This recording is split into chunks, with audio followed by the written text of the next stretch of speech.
हमारी भारत की सेना ने बिना पैंट चेक करे ही आतंकवादियों को 72 उर तक पहुंचा दिया था। अभी ईएमएफ से थोड़ा बहुत फंड लेकर के अपने देश में रोजी रोटी आटा खा रहा है, वो दूसरे को परमाणु से मारने की धमकी दे रहा है। 140 करोड़ जनता बॉर्डर पे खड़े के मुंह देगी तो बाढ़ आ जाएगा। आसिम मुनीर अभी हमने ऑपरेशन सिंदूर में घर घुस करके मारा और लगातार वो जब प्रतिक्रिया नहीं दे पाया और तब अमेरिका को कहा कि अब्बा मेरे बचा लीजिए मुझे। पूरे हिंदू समाज को कहना चाहते हैं कि अगर आंखें नहीं खुली है तो एक बार कश्मीर का इतिहास उठा के देख लो, आपकी आंखें खुल जाएगी। वो बिलाल भुट्टो आज पाकिस्तान के अंदर से गिदर भभकी दे रहा है, अगर सिंधु नदी पे डैम बना तो हम भारत पर हमला कर देंगे। पूरा विश्व परेशान है। अब ये कहते हैं कि देश में हिंदू मुसलमान हो रहा है, ईरान में खुद लड़ रहे आपस में, अफगानिस्तान में खुद लड़ रहे, इराक में खुद लड़ रहे, कहीं नहीं मिल रहा तो जहाँ मर्जी इनका लड़ रहा है। इनको आज दादा ने रिप्लाई करा है मिथुन चक्रवर्ती जी ने कि हम डैम को बंद करके रखेंगे और 140 करोड़ जनता जो मूत्र विसर्जन करेगा वो एक बार उनको प्रवाहित करने का काम करेंगे डैम खोल करके।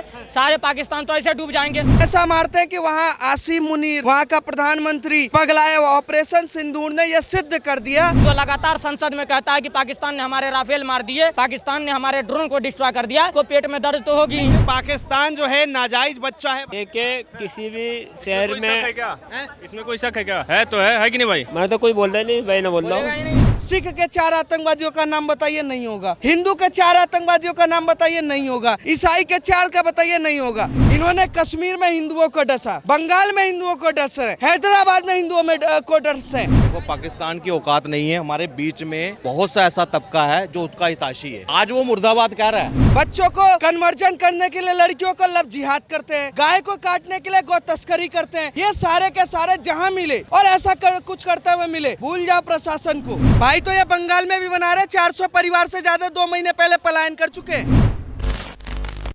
नमस्कार, आप देख रहे हैं वो न्यूज और मैं हूं आपके साथ विनायक कुमार। देखिए, पाकिस्तान जो है अपनी गीदड़ भभकियों से बाज नहीं आ रहा। परसों एक बार भारत के अंदर 15 अगस्त की आजादी मनाई जाएगी, ऑपरेशन सिंदूर का जश्न मनाया जाएगा। उसे बीच पाकिस्तान के जनरल आसिम मुनीर ने फिर से एक बार विवादित बयान दे दिया। साफ तौर पे आसिम मुनीर कह रहे हैं कि भाई हमारे पास परमाणु है और अगर एक बार परमाणु छूटा तो आधी दुनिया तबाह हो जाएगी। इस पर भारतीय लोगों की क्या राय है, जुड़ेंगे, बातचीत करेंगे। सबसे पहले शिवम भाई, क्या कहोगे पाकिस्तान के लिए? आसिम मुनीर जो है फिर से गीदड़ भभकी दे रहा है। देखिए पत्रकार महोदय, आसिम मुनीर अभी हमने ऑपरेशन सिंदूर में घर घुस करके मारा और लगातार वो जब प्रतिक्रिया नहीं दे पाया और तब अमेरिका को कहा कि अब्बा मेरे बचा लीजिए मुझे, तो अमेरिका ने ट्रंप बार बार आ रहा था बीच में कि मेरे वजह से पाकिस्तान सेव है।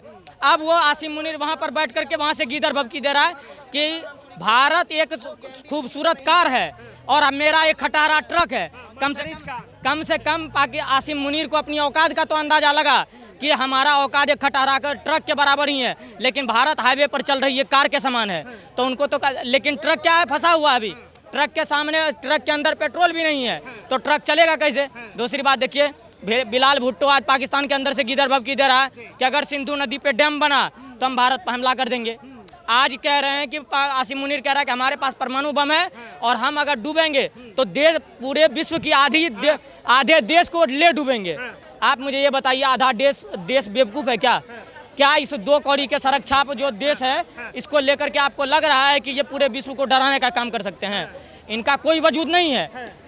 इनको आज दादा ने रिप्लाई करा है मिथुन चक्रवर्ती जी ने कि हम डैम को बंद करके रखेंगे और 140 करोड़ जनता जो मूत्र विसर्जन करेगा वो एक बार उनको प्रवाहित करने का काम करेंगे डैम खोल करके।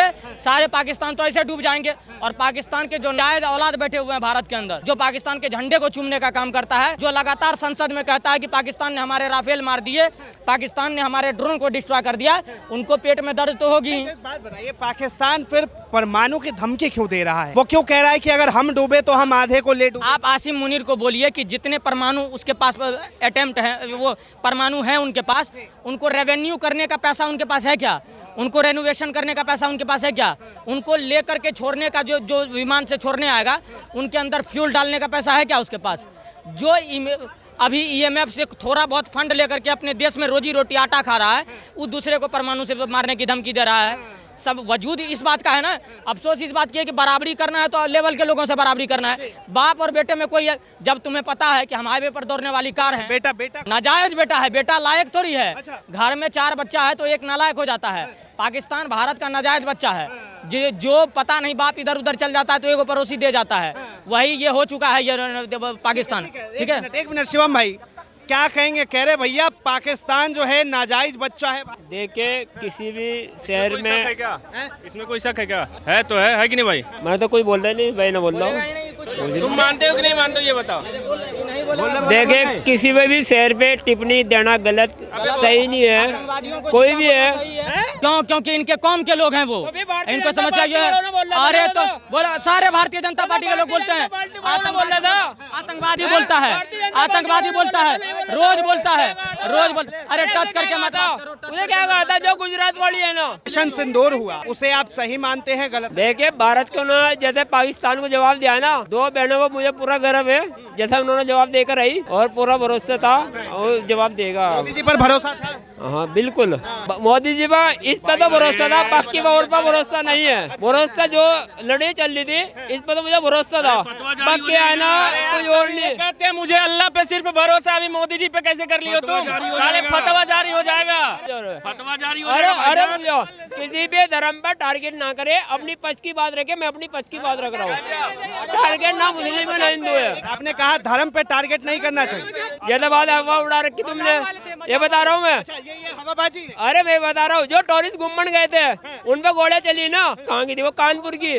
उनने बोला है मेरे पति को गोली मारी है और कहा अपने मोदी जी को जाकर बता दिया, जो कहा पेट खुलवाने की ये बात झूठी चला रखी है आपने। हाँ ये हमने झूठी चला रखी है, बिल्कुल नहीं खुलवाया ना। इनका पैंट अगर खुलवाया होता तब इनको समझ में आता कि पैंट खुलवाया था कि नहीं खुलवाया था।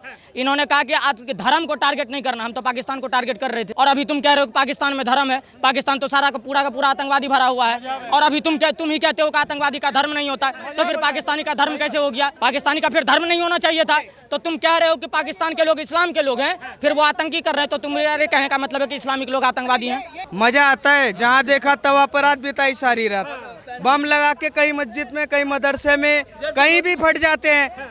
कोई नहीं मिलता इनको तो ये बहन भाई के साथ फट जाएंगे, और मिल गया तो ये पैसे के नाम पे और कहीं फट जाएंगे। मैं बता रहा हूँ, ये कह रहा था ना कि कोई पैंट नहीं उतारा, तो वो जो 26 हिंदू मारे गए थे बिना पैंट चेक करे मारा गया था। ये वो लोग हैं, ये वो लोग हैं सर, ये वो लोग हैं जिस मानसिकता से काम कर रहे हैं। मैं बताता हूँ, वो पैंट चेक करके गया, पर हमारी भारत की सेना ने बिना पैंट चेक करे ही आतंकवादियों को 72 ऊर तक पहुंचा दिया था। और ऐसा मारा ना 72 ऊर इस समय ओवर टाइम कर रही है, पगलाई हुई है। अल्लाह भी सोच रहे क्या हो गया, ये क्या हो गया? मैं सीधा बता रहा हूँ, आतंकवाद का धर्म नहीं होता, मजहब होता है। और ये चेक कर लीजिए, पूरा विश्व परेशान है। अब ये कहते हैं कि देश में हिंदू मुसलमान हो रहा है, ईरान में खुद लड़ रहे आपस में, अफगानिस्तान में खुद लड़ रहे, इराक में खुद लड़ रहे, कहीं नहीं मिल रहा तो जहां मर्जी इनका लड़ रहा है। यहाँ आरएसएस लड़वाती है, भाजपा लड़वाती है, पर ईरान में इराक में कौन लड़वा रहा है आपको? अभी जो है भारत फिर से 15 अगस्त मनाएगा, आजादी की जश्न मनाएगा। अब इस बीच पाकिस्तान फिर से धमकी दे रहा है, कह रहा भाई हमारे पास परमाणु है और अगर ज्यादा इधर उधर करोगे तो परमाणु। 140 करोड़ जनता बॉर्डर पे खड़े के मुद्द देगी तो बाढ़ आ जाएगा। तो इस बात की तैयारी करके रखो। पाकिस्तान की गीदड़ धमकी आसिम मुनीर, उसकी बहन जेब कतरी थी, तुमने चेक किया नहीं किया? वो इस समय ट्रंप के चक्कर में पगलाया हुआ है। और ये नया भारत है, नए भारत में जो नए सोल्जर है ना, वो मतलब रात में मतलब जब जाते हैं ना, जैसे सुहाग रात मनाया जाता है, तो सुहाग रात अलग होता है, वो पाकिस्तान के साथ मनाते हैं। हमारी इंडियन आर्मी डेली मना रही है, और ये समझ लीजिए वो गोली मारते हैं, हम सीधा गोला मारते हैं। और ऐसा मारते हैं कि वहाँ आसिम मुनीर, वहाँ का प्रधानमंत्री पगलाया हुआ। ऑपरेशन सिंदूर ने यह सिद्ध कर दिया कि भारत एक ऐसा राष्ट्र है जो डंके की चोट पर आंख मिलाकर बात करना भी जानता है, और आंख दिखाने की कोई बात करेगा तो उंगली दिखाने वाले का हाथ काटना भी जानता है। ये पाकिस्तानियों को जो है भारतीय सेना ने धूल चटा दिया, थूक चटा दिया, और उसके बावजूद भी ये बात नहीं आ रहे हैं। भाई नहीं आ रहे तो दोबारा ये हमला चाह रहे हैं। उनका सपना दिखाया मौलाना ने, मौलाना खुद जाता नहीं, इनको समझाया हुआ है। एक बात बताइए, 72 ऊर के चक्कर में तुम जा रहे हो, इतने से हो? सर सुन लीजिए, इतने सी हाइट है इनकी, इनको 175 फुट की वो चाहिए। 175 के कहाँ आएंगे? उंगली में आएंगे। तुम कौन सा सबब का मजा ले पाओगे? अरे काम करो देश धर्म की, तुम काम करो मानवता की। ये 72 ऊर 76 ऊर इसके चक्कर में मत पड़ो। तुम कहते हो कि अल्लाह मानवता की बात करता है, तो उस पे चलो ना। कुरान कहता है, तुम कहते हो कि कुरान मानवता की बात करता है। ये कौन सी मानवता है कि मोहम्मद के नाम पर आतंकवादी संगठन बना हुआ? कभी तुमने विरोध किया? धर्म के नाम पर इस्लामिक आतंकवाद संगठन बना हुआ है। चलिए 4 नाम बताइए। सिख के 4 आतंकवादियों का नाम बताइए, नहीं होगा। हिंदू के 4 आतंकवादियों का नाम बताइए, नहीं होगा। ईसाई के 4 का बताइए, नहीं होगा। इनके 4 के पूछे 400 का मिलेगा। और यूनाइटेड नेशन में रजिस्टर्ड है ये सारे के सारे। और कहते हैं हर मुसलमान ऐसा नहीं होता। ये सारे सपोले हैं सर, ये सारे सपोले हैं। इन्होंने कश्मीर में हिंदुओं को डसा, बंगाल में हिंदुओं को डस रहे, हैदराबाद में हिंदुओं में को डस रहे। जमीन कब्जा करने के लिए एक मकबरा बनाते हैं, सीमेंट की बोरी। ठीक है, बच्चों को कन्वर्जन करने के लिए लड़कियों को लव जिहाद करते हैं, गाय को काटने के लिए गौ तस्करी करते हैं। ये सारे के सारे जहां मिले और ऐसा कुछ करते हुए मिले, भूल जाओ प्रशासन को, भूल जाओ सरकार को, वहीं मारो और सीधा 72 रूट तक भेजो बिना किसी निसंकोच के। ऐसे आतंकवादियों का इलाज देश की सेना कर रही है तो देश की जनता को भी करना चाहिए, क्योंकि सर ये अभिशाप बन चुके हैं। बने थे किराए तो भारत बनने की बात कर रहे हैं। अरे ये तो भारत के साथ, अरे सर ये भारत के साथ यहाँ खड़े हैं, ये भारत के साथ यहाँ कैमरे पे खड़े हुए हैं। अभी देखना था जरा सा। अरे सर ये यहाँ अभी खड़े हुए हैं। मैं डंके की चोट पे बोल रहा हूँ, जहर इनके अंदर भी है। डंके की चोट पे बोल रहा हूँ, दंगे हो जाए पत्थर ये भी चलाएगा, बिना किसी न संकोच के ये पत्थर चलाएगा। रुक जाओ। देखिए सभी समाज का मैं सम्मान करता हूँ, इज्जत करता हूँ। क्या वो हिंदू समाज हो, वो कोई भी जाति का हो, मैं पत्थर चलाने वाला नहीं हूँ। और बहरेज में ये जो मुद्दा पत्थर वाली बात थी, इन्होंने ये बात छेड़ दी है और उसको गोली भी लगी थी। आज वो जिंदा भी फिर रहा है, क्योंकि मुसलमान के घर में अचानक बगैर बताओ चढ़ना किसी किताब में नहीं लिखा। भाई तो इन्होंने कश्मीर में भी बनाया था, बता के मरवाया था इन लोगों ने।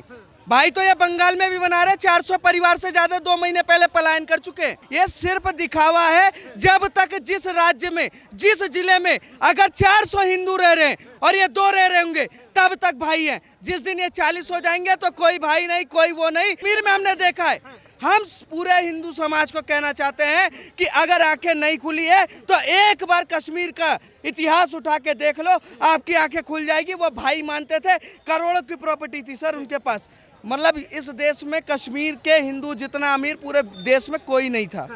वो बेचारे घर छोड़कर 30 सालों से दिल्ली के बॉर्डर पर झुग्गी झोपड़ियों में रह रहे। क्या कहेंगे? देखिए पाकिस्तान जो है गीदड़ वो पाकिस्तान की औकात नहीं है। हमारे बीच में बहुत सा ऐसा तबका है जो उसका हितैषी है। आज वो मुर्दाबाद कह रहा है, क्योंकि आज उसकी टांगे ना तोड़ दी है हमने। क्या आज बैसाखियों पे उनको ले आए।